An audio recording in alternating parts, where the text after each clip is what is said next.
Universidad Autónoma de Sinaloa, Facultad de Ciencias Químico-Biológicas, de la materia Bioquímica Estructural, con el tema esquistosomiasis o también llamada bilharziasis.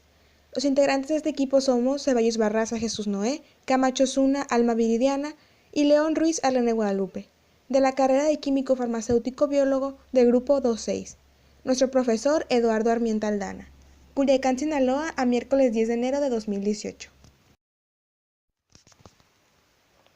La esquistosomiasis o bilharziasis es una enfermedad que afecta a más de 200 millones de personas y es la segunda causa de parasitosis grave después del paludismo.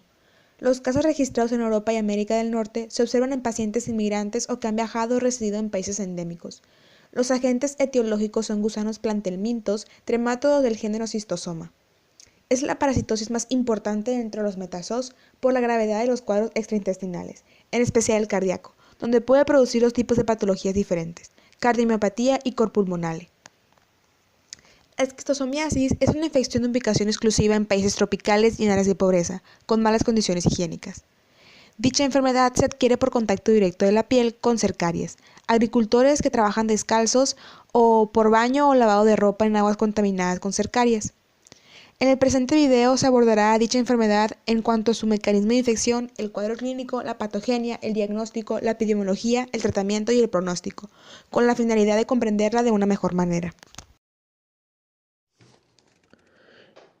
Antecedentes. Identificó por primera vez al agente etiológico de la esquistosomiasis en Egipto. En 1851 encontró una helminto blanco y largo en la sangre de la vena porta.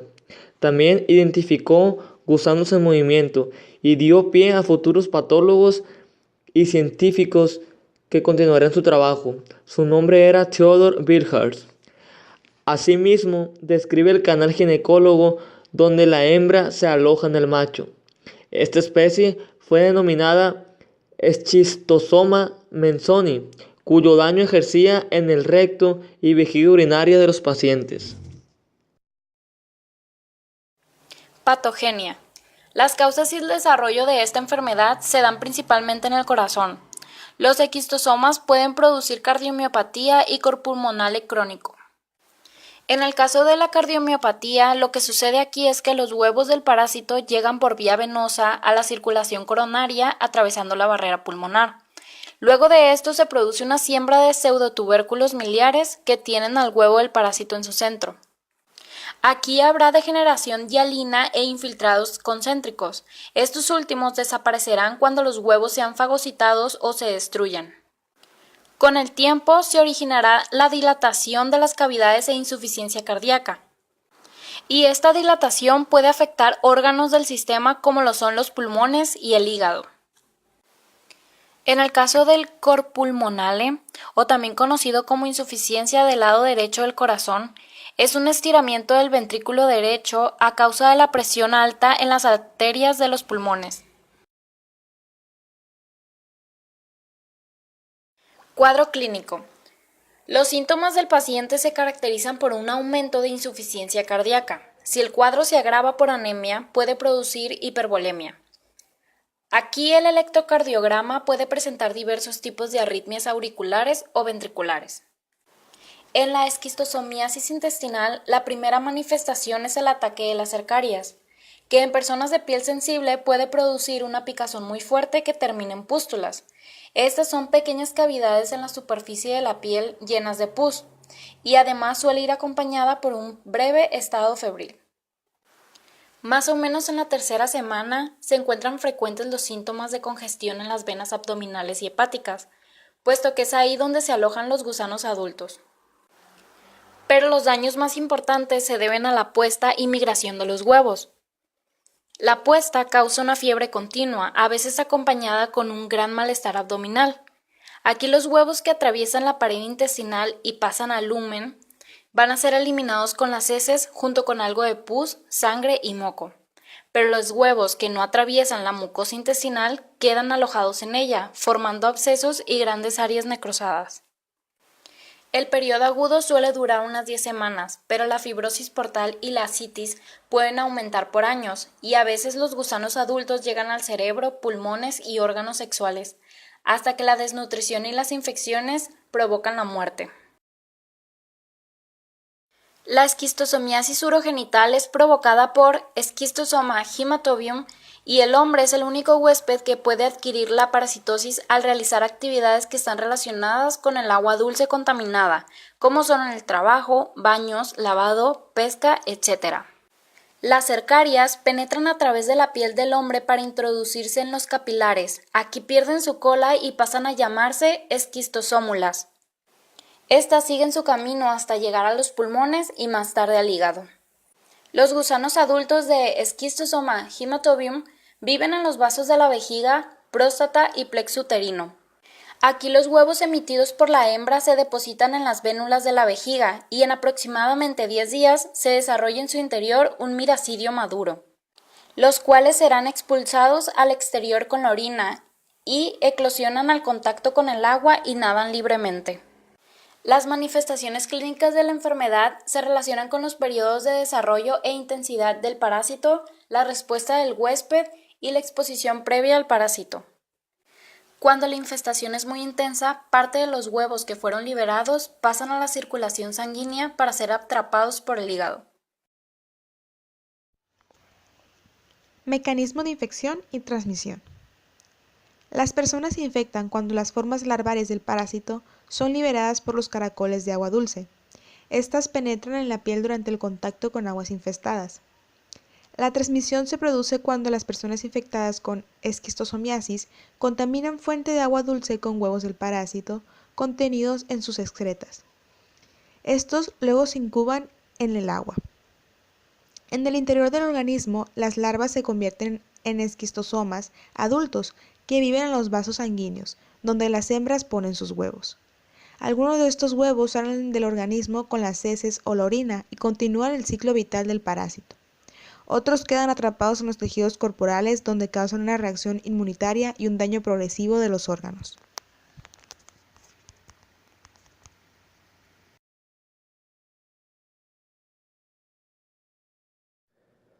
Diagnóstico de laboratorio. Demostración de huevos en deposiciones o en orina desde la 5ª semana y por biopsia rectal o rectoscopía. Métodos inmunológicos como intrademorreacción, inmunofluorescencia indirecta, fijación de complemento, etc. Diagnóstico diferencial.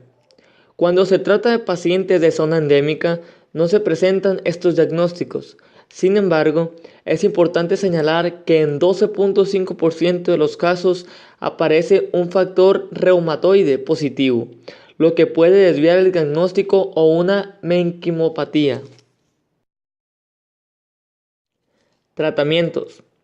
Existen medicamentos útiles como icantona, metrinfonato y oxaniquino, con mejoría del 95%, con pocos efectos secundarios. Todos los fármacos bien controlados y supervisados, los cuales pueden ayudar sin duda alguna a la prevención de esta enfermedad. Morfología.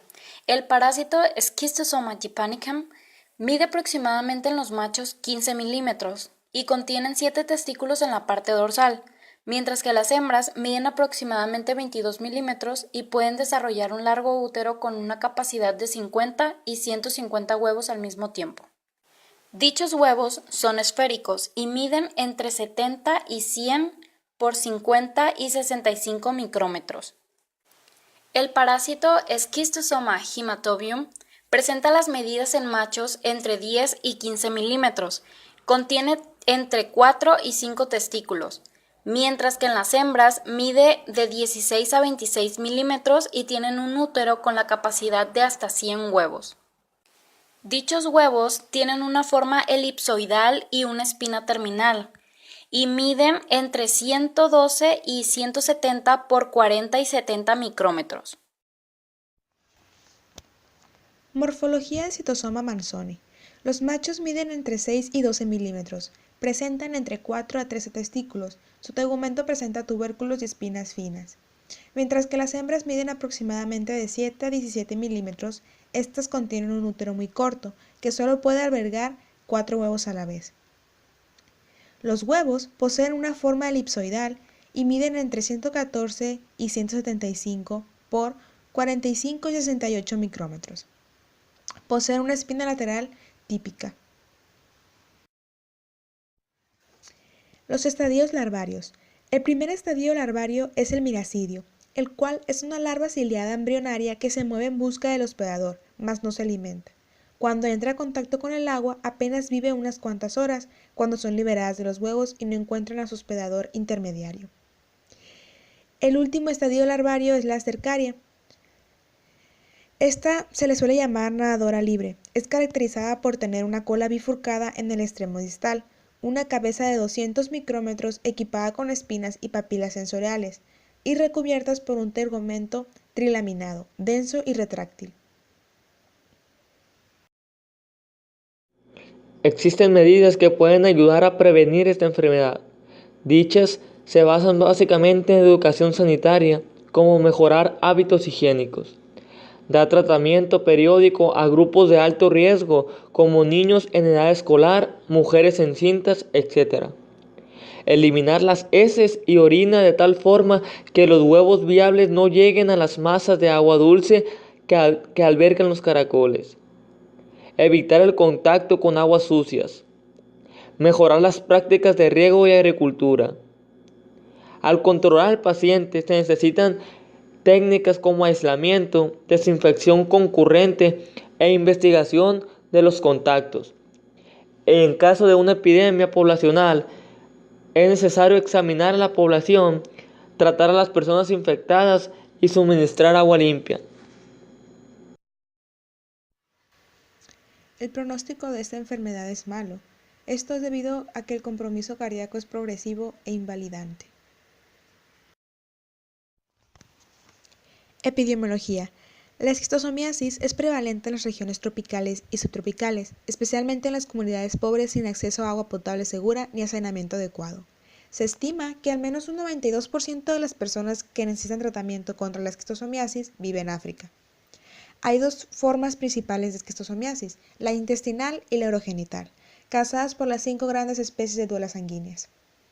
La esquistosomiasis afecta principalmente a las comunidades pobres y rurales, en particular a las poblaciones agrícolas y pesqueras. Las mujeres que realizan tareas domésticas en aguas infestadas, como por ejemplo lavar ropa, también corren riesgos. Los niños son especialmente vulnerables a la infección debido a la higiene inapropiada y al contacto con agua infestada. Los movimientos de refugiados y la migración hacia las ciudades están introduciendo la enfermedad en nuevas zonas. El aumento de la población y las correspondientes necesidades de energía y agua generan a menudo planes de desarrollo y modificaciones ambientales que también contribuyen a aumentar la transmisión. El aumento del ecoturismo y los viajes fuera de las rutas más trilladas están haciendo que aumente el número de turistas con esquistosomiasis. A veces los turistas presentan infecciones agudas graves y problemas poco habituales, como la parálisis. La esquistosomiasis urogenital también se considera como un factor de riesgo de infección por VIH, sobre todo en la mujer. Discusión. Se sabe que esta enfermedad está entre los países más pobres y subdesarrollados del planeta, como lo son algunos países africanos, y la mortalidad infantil es muy elevada con esperanza de vida escasa. Hay un porcentaje de la población muy elevado con infestación en la infancia y no llevan un tratamiento adecuado. Hasta la fecha se sigue aceptando que la enfermedad es muy rara en países desarrollados, pero también en los últimos años han surgido publicaciones donde expertos españoles alertan de casos nuevos que se diagnosticaron en el país. Se dice que la esquistosomiasis urogenital es más habitual y si se presentan síntomas deben tratarse inmediatamente. Por lo que se mencionó anteriormente, el trabajo experimental es variado, así que se debe seguir investigando acerca de los patógenos para combatir la enfermedad. Pero el trabajo experimental dependerá de qué enfoque busquemos como químicos. La esquistosomiasis, como ya vimos, puede desencadenar desde una cardiomiopatía hasta problemas urogenitales e intestinales, e incluso llegar a la muerte. Ahora bien, que ya conocemos la forma de transmisión y de qué manera podemos evitarlo, y sobre todo tratarlo, podemos establecer que es de suma importancia conocer este tipo de enfermedades parasitarias. debido a que nos resultan de interés tanto para nuestra salud individual como futuros químicos farmacobiólogos, por lo cual hemos llegado a la conclusión de que existe un gran campo de acción que va más allá de lo que creíamos antes de elaborar el presente trabajo de investigación. Cabe destacar que esta puede desencadenar la muerte, y es por ello que nuestro deber es encontrar las maneras de prolongar la vida de la persona a través de las herramientas de los medicamentos y el análisis de los patógenos, encontrar así alternativas para un beneficio poblacional. De esta manera estaremos contribuyendo en nuestra área y también en la sociedad.